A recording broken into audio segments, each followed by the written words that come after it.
अस्सलाम वालेकुम। मैं मोहम्मद आसिफ कादरी। माशाल्लाह इस टाइम रात तकरीबन 9-10 बज रहे होंगे। हमारे माशाल्लाह गुजरा वाले पहलवानों के शहर से पहलवान साहब आए हैं। इमरान भट्ट साहब इनका नाम है और ये बरसों वाले उमर भाई आपके लिए वीडियो है। आपने कहा मेरे मेहमान आ रहे हैं, इनका ख्याल करना है आपने। मगर ठीक हो गया। मेहमान साहब दूसरा वाला ख्याल किया जी जी बहुत उसको बाद ये हमारे डॉक्टर साहब है। असल वीडियो बनाने का मेरा मकसद एक ये है कि ये इनक्यूबेटर इनको मैंने सेल किया था माशाल्लाह 2-3 महीने पहले। हाँ, 2-3 महीने पहले 2-3 महीने पहले सेल किया था। इनकी रोलिंग ट्रे में कोई मसला बन गया था, वो थोड़े से परेशान थे।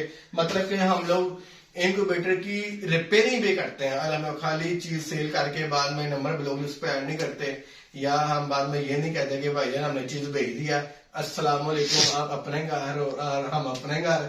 आपको कोई मसला हो तो यूट्यूब पे जाके रिपेयरिंग करने का तरीका सीख लें।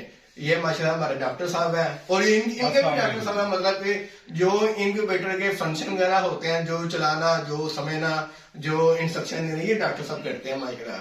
आप ये समझेंगे इमरान साहब के राइट हैंड है, ये है नहीं। दुआ में याद है। अस्सलाम वालेकुम।